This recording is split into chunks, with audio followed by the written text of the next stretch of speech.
Assalamu alaikum. Welcome to Dialogue. I'm Taimur SHamil. Prime Minister Imran Khan, in a recent op-ed in New York Times, has rightly raised up the issue of Kashmir. He has written about the political situation in South Asia, the outstanding issue between Pakistan and India, and most importantly, the issue of Kashmir. Prime Minister Imran Khan has said that the world cannot ignore Kashmir. We all are in danger. And certainly this is very understandable. He has said that if the world does nothing to stop the Indian assault on Kashmir and its people, two nuclear armed states will get ever closer to a direct military confrontation. Pakistan has been concerned about the grave human rights violations in Kashmir, and this is a concern not just for the people of Pakistan and people of Kashmir, but each one of us who is concerned about the human rights anywhere in the world. Pakistan is concerned about it. And this op-ed by Prime Minister Imran Khan in New York Times talks about the political situation, as I said earlier, in South Asia. This can certainly become a flashpoint between two states, India and Pakistan. Prime Minister Imran Khan rightly pointed out all the important points that are there between Pakistan and India. He wrote about the internal political dynamics of India. He wrote about BJP and also the extremist Hindutva political organizations that have been backing BJP, like RSS and Shiv Sena for that matter. Prime Minister wrote about the several initiatives taken by Pakistan to have peace talks with India, but that were rebuffed by the Indian side. Opening Kartarpur corridor was also not reciprocated the way Pakistan thought that India would reciprocate. This was a peace gesture made by Pakistan. So what do we do now? What are the options for Pakistan? We recently saw the rift between Pakistan and India. We saw the abrogation of 370 and 35A article in Kashmir in the Indian constitution, and still there is curfew going on in several parts of Jammu and Kashmir, Indian occupied Jammu and Kashmir. We're going to discuss about Pakistan and India, the issue of Kashmir, and also about Afghanistan and the developments going on there in Afghanistan, because that is very important for the peace and stability in the region. Pakistan certainly is concerned about both the eastern side and the western side of the border. To discuss this, we have our special guest in the studios. Our first guest is Mr. Javeed Sadiq, renowned senior journalist and an analyst on political affairs and also on foreign policy. So, welcome to the show. Our second guest is Mr. Mohammad Abass Hassan. He is a researcher at the Institute of Strategic Studies, Islamabad. Welcome to the show, Mr. Hassan. Mr. Sadiq, starting with this op-ed by Prime Minister Imran Khan in New York Times. Recently, we have seen that Prime Minister has been very vocal about the Hindutva mindset and also telling to the world about what is going on in Indian occupied Kashmir and exposing BJP and India. How do you see this op-ed as a journalist, as an analyst? How do you evaluate this op-ed? I think our Prime Minister has been very efficaciously exposing the real Indian face and the face of the Modi government, because India has been presenting itself to the world community, to the international community, as the largest democracy, as a state which is protecting the rights of the minorities. And it used to have a veneer of secularism on its face, which seems to have been taken off the face of the Indian government and the Indian people. So the real face has now emerged, and India primarily, as Prime Minister has pointed out very aptly, is a fascist state. It is a Hindu extremist state. And now the Prime Minister Modi is telling the world that there is no room for other minorities, specifically for Muslims. And you know what is happening in Assam? Their citizenship is being revoked, as they have revoked the right of the Kashmiri people by annexing it to India, which is against the international law. And I think the Prime Minister has made it very clear to the world that here is a government which does not tolerate the rights of the minorities. It is subjecting the Muslims specifically to oppression, repression. And the latest example is the annexation of Kashmir by revoking Article 370 and 35A and making it a part of India. And now almost 4 weeks, we are entering into 4 weeks with curfew in Indian held Kashmir. the Kashmiris, almost 80 million Kashmiris, are living in practically incommunicado, and they have no link with the outside world. And the BBC and the world media is exposing the plight of the Kashmiris, the repression to which they are being subjected by the Indian government. Contrary to what Indian media has Exactly. been showing. So I think the international media is doing a fantastic job by exposing the misdeeds of the Indian government, Mr. Modi, and this is what exactly the Prime Minister has exposed in his article. And Mr. Hassan, this interestingly, this analogy of Nazi Germany and India of RSS and Modi, how do you see this analogy? It's like it's a match that has been made perfectly together. We have read about Nazism in the past, and we've read it in school in our universities, and one used to think that what exactly is the mindset of such people, and now in the form of India we're seeing the mindset of such people.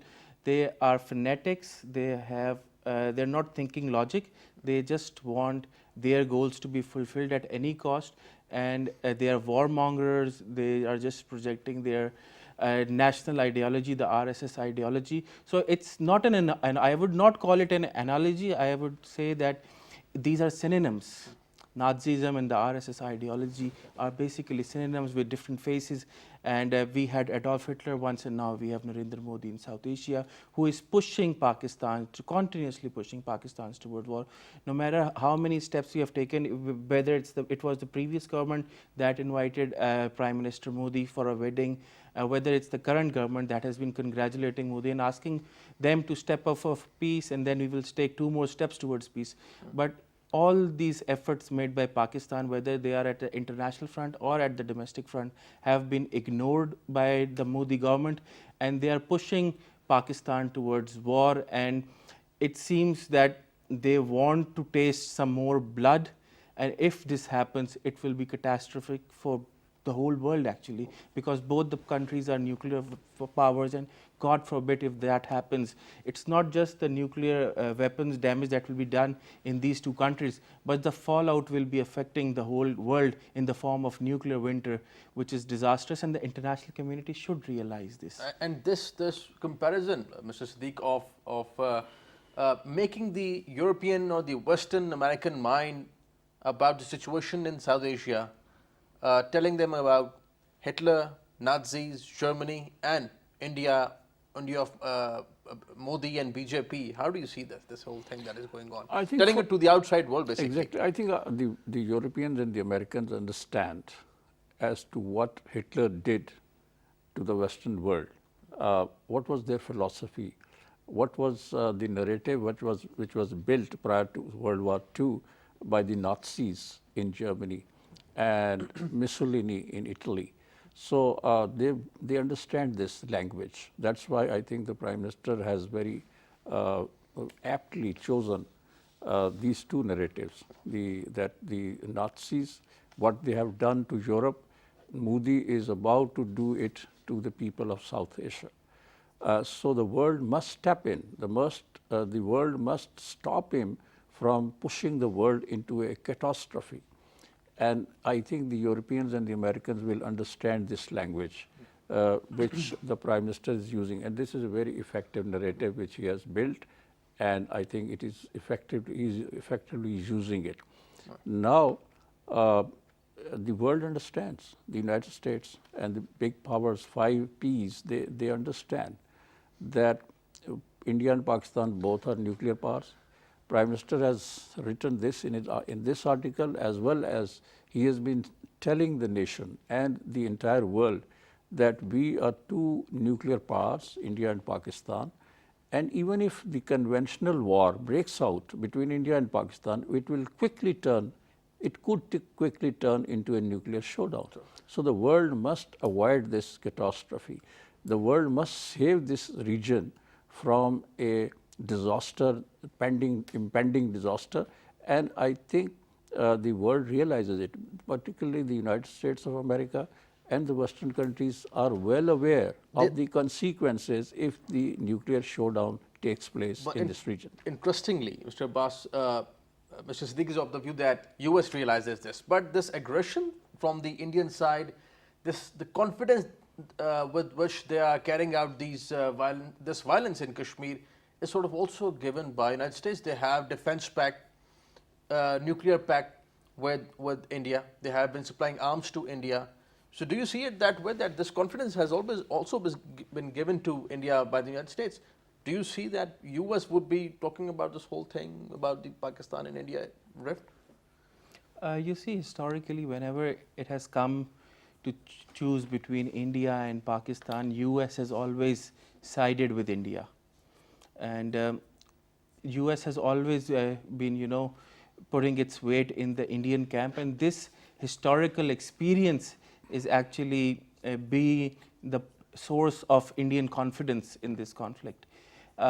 Yes, the President Trump in the Prime Minister Imran Khan's visit to US stated that he will offer mediation, and in return the Indians have annexed Kashmir by revoking Article 370 and 35A. So it has always been American power that has cushioned India to take these actions, whether it was 71, 65, 98. Indians have always got the support of Americans, and Pakistani policymakers unfortunately have been always thinking that they will get some support from the US, and it has not happened in the past, and it seems it's not taking place right now. Even now, when we are continuously signaling to the world that this can accelerate, because not only Modi is a warmonger, all his allies and his in his cabinet is also pushing and claiming for war. His defense minister stated that they will be they will not be following the no first use policy of India. So it's a direct nuclear threat to Pakistan. And this is what suits India, because they contest the elections on anti-Pakistan sentiment. We have Senator Anwar Kakar with us on phone call. Assalamu alaikum. Wa alaikum assalam. Senator Kakar, welcome to the show. We are discussing this rift between Pakistan and India, and primarily the issue of Kashmir. Pakistan has brought up this issue of Kashmir on several international platforms. How do you see this issue of Kashmir becoming a flashpoint between Pakistan and India, and recent op-ed by the Prime Minister in New York Times? How do you see this whole situation? Let me begin with this, that after 15 years, we in this crisis have got an opportunity to internationalize the Kashmir issue, which has always been on the agenda of Pakistan's position. We have been continuously arguing this case that it is an issue which needs resolution under the United Nations resolutions. Nobody paid heed to that call, but this one act on the part of India of repealing this 370 in the West has at least given an opportunity that you are seeing publications in NYT, Washington Post, all the major outlets in Western Hemisphere. Everyone is talking about Kashmir. This is one aspect, I think so. We should build on it in future. That is one. Second, coming to the ground situation where we all are agreeing or saying that India is the next, in all practical terms, what Indians have done, they have changed the legal position of an illegal occupation which is still in contest. And they're going to argue further their case that they have legitimized it, so-called, and they have brought it into the mainstream of Indian Union. That has to be contested primarily by the Kashmiri populace. And that needs to be seen that once the curfew is lifted, once that masking of the whole situation, when there is literally a prison, the largest prison in the world, once they are uncaged, how does the population respond to that? And that response probably would determine the future of the region, the future of the Kashmir itself, and its position vis-a-vis Pakistan or India. Right, and Senator Kakar, this analogy of Germany and the modern day India, Prime Minister mentioned about the Nazis, and also making the Western mind understand about RSS and its nexus with BJP. How do you see this? Would it be easy for the Western mind to understand what is going on in India and comparing that with the Nazi Germany? Yes, I mean, unfortunately, we have failed to understand the actual fascist psyche of RSS, Bajrang Dal, and BJP, and how they are using the Hindu religion to convert into a political idea and transform it into social and political order of Hindutva.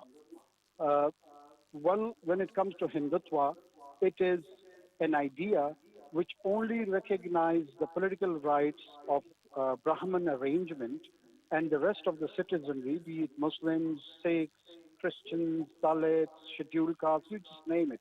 They all have got a peripheral right of residence with limited rights and responsibility, and their identity would be even described by them. This is a very dangerous tendency because it is being coupled, it is being supported with the tool of violence, be it from the society, from the Hindu society, and now it has taken a well entrenched position by the Indian state. So the society and state are in convergence internally on the violence, whether it is state violence or the violence on the part of society in forms of lynching and the rest. So, what is required, the analogy of Nazi Germans or Mussolini's Italy and the West, it should be explained in a more categoric and candid manner. So, at least the mind in the Western Hemisphere clearly perceives that what is the threat to the 7 billion population on the globe. It is not a threat just to this region. In my opinion, it's a threat to international order. Senator Kakar, thank you for your time. Thank you for joining us. Mr. Hassan, this whole thing that is going on, do you see that the United States or other big powers in Europe, for that matter, would pay heed to what is happening in India and in Indian-occupied Kashmir? Because Prime Minister said that he expects that the world community, international community, would go beyond trade and business advantages. Can they go beyond these economic and business advantages? See, it's been more than 20 days that the Kashmiris are under curfew, and it's probably the gravest human right violation in recent history. When the West talks about human rights, they expect us to implement the human right policies and the rights for minorities. But when it comes to India, whether it's the reports by UN or by the latest torture report that came out from the Indian occupied Kashmir, they seem to ignore it and look towards a trade and their relations, and this was also witnessed in the G7 summit. So it's about time that the West comes out of their interest and actually follow what they have been advocating to the rest of the world. If they don't do that, one, they're going to lose their own legitimacy at the UN and at the international order. Two, they will be partly responsible with what will happen if these two countries go into war. So this is the right time to step up, at least get Indians to break the curfew and send their own representatives into the valley and see what Indians have done during these 20 days, and make this report public and maybe broadcast this event public. If they don't do that and the world doesn't see what's happening inside Kashmir, this whole tension is going to escalate to the next ladder, and then it will call for catastrophe, and the West will be responsible and they will also be affected. They need to realize that first. Mr. Sadiq, regional powers and especially China have backed Pakistan, and especially in Security Council for that matter. The Kashmir issue after 50 years was discussed in the Security Council. Foreign Minister Shah Mahmood Qureshi wrote this letter to the President of the Security Council. It was backed by China. How do you see China as a balancer and as a country backing this issue, let's say, of Kashmir and backing Pakistan? Is it a message to India? How do you see it? Well, China very well understands the policy of the Indian government. They have a border dispute with China, and there was a war between China and India in 1962 in Nifa, in which the Indian army was defeated by the Chinese army. They used to call it the Red Army in those days. And some of the Indian leaders have written books that after this defeat, the first Prime Minister of India, Mr. Jawaharlal Nehru, had suffered a massive heart attack and he died of that. So I think the Chinese very well understand the mindset of the Indians, and precisely for this reason, the Chinese are supporting our cause, and the Chinese have never minced the words while they were expressing their view on Kashmir. And they have said that Kashmir is a disputed matter between India and Pakistan. It is an internationally known dispute and it needs to be resolved under the UN Security Council resolutions. So China's position is very clear on Kashmir. Precisely for this reason, they have supported Pakistan's position or Pakistan's call to summon the United Nations Security Council meeting to discuss Kashmir. And Chinese have gone all out for Pakistan on this issue, and they are supporting it. And I believe that it was Chinese efforts that some major powers who were initially reluctant to call this meeting, to summon this meeting, and I think the Chinese have done a great job in convincing them that the situation warrants in South Asia, that this meeting must be conducted and must be held to consider the situation there. And it's a great achievement on the part of Pakistan and China both. And I think the Indians were shocked that this meeting was held, and the majority of the UN Security Council, the permanent P5s, they agreed that it's a grave situation, it needs to be considered, and I think something should have been done or should be done to prevent any escalation of the situation. They want de-escalation in what has been done by India. The steps that have been taken by India, the UN Security Council have clearly said that these steps are not legal steps, and these are unilateral steps. While the UN Security Council resolution exists on this issue, they shouldn't have done it, but they have done it, and now they are trying to justify these illegal steps to the world community. But I think the world community is not going to buy the Indian argument on this issue anymore. Right. We are going to continue our discussion on our next topic, that is Afghanistan, but on Kashmir. Pakistan stands with the people of Kashmir, and we saw that solidarity yesterday as well. The people of Pakistan came out on the streets. We stand with the people of Kashmir, their right to self-determination, and the people of Kashmir want something that all of us want. We want freedom, and that is exactly what they want. Pakistan's stance and the Kashmiri stance is very simple. Give the people of Kashmir their right to self-determination and the way they want to live in Kashmir. We'll continue our discussion on Afghanistan after this break. Stay with us.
Welcome back. Afghanistan, 19 years on, is still a country which is ravaged by war, and the violence continues in Afghanistan.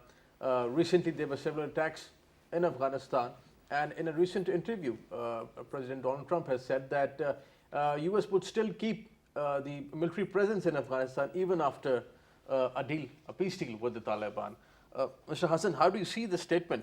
U.S. has been trying to pull out of Afghanistan, pull out troops out of Afghanistan. There has been criticism within the United States on Trump's policy towards Afghanistan. Several generals have resigned from the American administration on this issue of Afghanistan, James Mattis for that matter. How do you see Afghanistan in future, and the statement that we are going to keep some presence, military presence, would that be acceptable to the Taliban? Well, this statement by Trump comes as no surprise that he's going to keep 8,600 troops in Afghanistan. The reason behind this is that US is learning from its mistakes in Iraq. So when they pulled out of Iraq, it left a lot of vacuum for IS to grow, and we saw what it became and the sort of terror that they exported. And now IS is trying to make strong inroads into Afghanistan. There was also an op-ed recently about the same issue. So this announcement comes at no surprise. This is the same thing that even the American military was saying, and the American defense analysts were saying, that if they leave Afghanistan and they pull out completely, the whole military comes out, Afghanistan will once again become a war-torn country, and there needs to be a balancer in the region who's going to balance between the Taliban and the political government that's existing right now, and oversee if there are any other movements popping up in Afghanistan. Talibans will have to accept this, because Talibans, when they talk about peace, they need to ensure that no other power comes up. Talibans are in no position to fight another war or counter any insurgency that pops up in Afghanistan. So is their government, and so is their existing military and police apparatus. So the American presence was expected to be there, and they're going to maintain this presence for an unexpected and unforeseen amount of time. So this peace deal is just a part of Trump's election campaign. In reality, Americans are in Afghanistan, and they're going to stay in Afghanistan. And Mr. Sadiq, how do you see the statement? Do you see any sort of confusion, let's say, in the American administration on how to address the issue of Afghanistan? They want to pull out, but they want to keep some presence over there. They want peace deal, but still they want to use force. It's a well-known fact that the Americans would not completely pull out of Afghanistan in the military sense. Because the analyst and the international experts, they have consistently maintained that some military presence of the US will be there on Afghan soil to protect their core interest. What is their core interest? Primarily, they think that Afghanistan can become a hub of terrorists once again if they withdrew the entire number of troops that they are present in Afghanistan. So that's their major concern. And even in this statement of President Trump, he has clearly said that if we withdraw completely from Afghanistan, we have an apprehension that terrorism could resurface in Afghanistan. That's their main reason for that. And I think the Taliban are convinced to a large degree that some presence of these troops have to be there. Number two.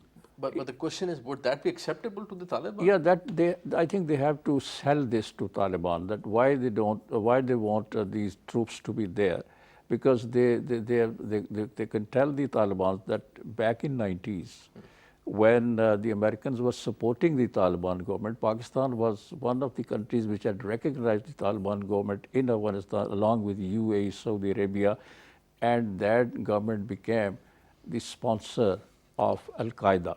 So the Americans have a potent argument to advance before the Taliban, so that they don't want the resurfacing of Al-Qaeda and its affiliates in Afghanistan. That's one reason. And the second is that the Afghan army itself, the Afghan National Army itself, is incapable of meeting the requirements, security requirements of Afghanistan. The American analysis clearly indicates that the Afghan army is not in a position to sustain itself once complete withdrawal of the NATO and American army takes place in Afghanistan. So that's another fear looming large on the minds of the American experts and policymakers. Right, and Mr. Hassan, recently a lot of op-eds and newspapers and this public debate has been criticizing President Trump that he and his administration have been going easy on Taliban, and that they have not been dealing with the Taliban the way they should deal with them, from the point of strength, let's say, with the Taliban. Do you think that this statement basically just addresses the grievances of the domestic people and this is for the domestic consumption back in the United States, that we are going to be tough on Taliban? Absolutely, because as we know that Trump's going to contest for elections again, and he would like to rally the domestic support in favor, and he would like to portray himself as a peace champion. He has already trying to do that with his deal with North Korea, and now he's trying to crack a deal with Taliban. So he's going to sell himself as a person who is advocating global peace. And there are also talks now that Trump will be nominated for the Nobel Prize for peace. And this statement by Trump about not drawing down completely, but leaving a certain amount of soldiers in Afghanistan, is a signal towards the domestic audience and towards the international audience that has been criticizing Trump, that they cannot completely hand over Afghanistan to Taliban. So it's a signal from him to those people that the American presence is there, and they'll be playing a major role in guiding Afghanistan towards peace. We have Mr. Hassan Khan, a renowned senior journalist and an expert on Afghanistan affairs, with us on phone call. Assalamu alaikum. Wa alaikum salam. Sir, welcome to the show. We are discussing the statement by President Trump that he has said to Fox News Radio that the United States is going to keep at least 8,600 troops in Afghanistan. Is this for the domestic consumption back in the United States? Because recently there has been a lot of criticism on President Trump and his administration that they have been going too easy on Taliban. How do you see this statement? Look, Taimur, I think the first thing which is clear is that the U.S. and the Taliban both want to sign a peace deal, and that's the reason that they continue talks not only for weeks, but sometime till late midnight, early in the morning, as the news are coming in. So it means that both the parties are very much serious to agree on definitely the 2 points where the Americans will agree on a timeline that's maybe 2 years to withdraw all the troops from Afghanistan, while the Taliban will ensure that Afghanistan land will not be used against any country by the terrorist syndicate anywhere in the world. So I think these are pretty clear. But Taimur, simultaneously, what happened? Definitely, we can say that President Trump is entering into the election mode. He is going to start. Already, he has started his election campaign. So one, we have to keep that in mind. And two, in Afghanistan, Dr. Ashraf Ghani, who is nowadays not in good books of the, especially those who are interacting with the Taliban, because Ashraf Ghani is hell bent upon holding election, and he is interested in winning the second term, because he is propagating an idea. It is the type he is banking on the fears of Afghan, especially the women and those who fought against Taliban in the late 90s. So he is reminding the people that, look, when in 1988 and 89, when the Soviet troops withdrew from Afghanistan, so what happened? The entire Afghanistan fall into a chaos. There was a conflict, and then I think that was a nightmare for every Afghan who saw post 1988 and 1989 when the Soviet troops withdrew. So there is a lot of fear among those Afghan who witnessed the atrocities of when the Mujahideens were fighting with each other, and later when Taliban entered into the field. So Ashraf Ghani has propagated that very much across the nook and corner of Afghanistan, and he has got the popularity because the people still have that fear in mind that definitely if all the U.S. troops withdrew from Afghanistan, so they fear that maybe nobody, they say nobody can trust Taliban, that what they say that they will not use force against the government or against the administration. So I think these are the various fears which President Trump is definitely he is aware of it. So personally, what I believe that the U.S. is very much interested. Zalmay Khalilzad is carrying the peace talks very professionally. He is himself an Afghan, and he has set a target that by all means he wants to do it. But then there is the internal compulsion, especially inside Afghanistan. So I personally see this statement that President Trump want to address those fears at the moment, and I think he's letting the Afghans to an extent to agree that the U.S. is not betraying them. The United States will be rightly there, but how to allay that fears of that is a very tricky one. And then here is a very shrewd Dr. Ashraf Ghani, and right at the moment only Dr. Ashraf Ghani he is engaged in his election campaign. He and his what we call it, the chief executive, Dr. Abdullah. The rest of 12, 13 presidential candidates, they have stopped doing election campaign because due to this confusion that there will be a peace agreement and there will not be a peace agreement. So there will be election, there will not be election. So the Americans are also stressing at the moment to postpone the election and let the Taliban and the American have some more time. So I think this is in this state of confusion that President Trump has given this statement. So I think definitely he was addressing the fears of the international community, especially in the region, inside Afghanistan, and might be within the United States. Right. Mr. Hassan, thank you for your time. Thank you for joining us. Mr. Sadiq, briefly, how would you conclude the situation in Afghanistan and America's approach towards Afghanistan at the moment in the last couple of days after this statement? I think the Americans are well aware of the fact that back in 90s, 80s, late 80s, when they turned their back on Afghanistan after the withdrawal of the Soviet troops, there was a state of chaos in Afghanistan. And we, Pakistanis, suffered the most. We had to bear the brunt of the situation then. So I think the Americans want to avoid that internal strife, that civil war, the fight among the warlords, Taliban versus the Northern Alliance, and a lot of bloodshed that took place there. The Americans are fearing that this could resurface, this could happen again. To avoid that situation, I think they want to keep troops here for a while. And at the same time, they want Afghanistan to be peaceful and stable. And probably Pakistan is being asked or being approached by the US to play the role to stabilize Afghanistan, to bring peace and stability there. So that's their main concern. So the regional powers, particularly Pakistan and probably others, will be asked. China is also there to stabilize Afghanistan, to keep it peaceful, because the nightmare for Americans is that once Afghanistan falls into chaotic situation, that will be a breeding ground for terrorism and extremism and radicalism again. Right. Mr. Hassan, your concluding remarks on Afghanistan.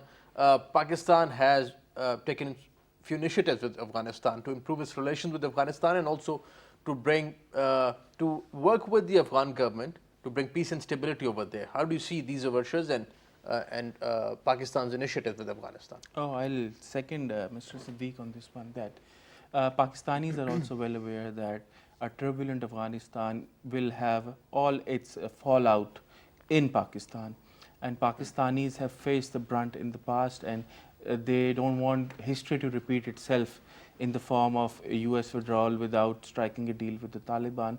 And Pakistan, realizing this and being a country that has always promoted peace, it took the initiative and used its leverage to bring the two parties on table. And this effort of Pakistan should be commended by the international community, and it's a reflection and that Pakistan is committed towards peace. It's also a signal that Pakistan wants peace in Kashmir as well. And this effort of Pakistan is a first step towards stability in Afghanistan and in South Asia for that matter. Right. So Pakistan has played its card right, and right now it expects the same from the international community on Kashmir. Gentlemen, thank you for joining us. Thank you for your time. Mr. Sadiq, pleasure having you on the show. Mr. Hassan, thank you for joining us. Thank you for your time. That's all from today's show. See you next time. Khuda.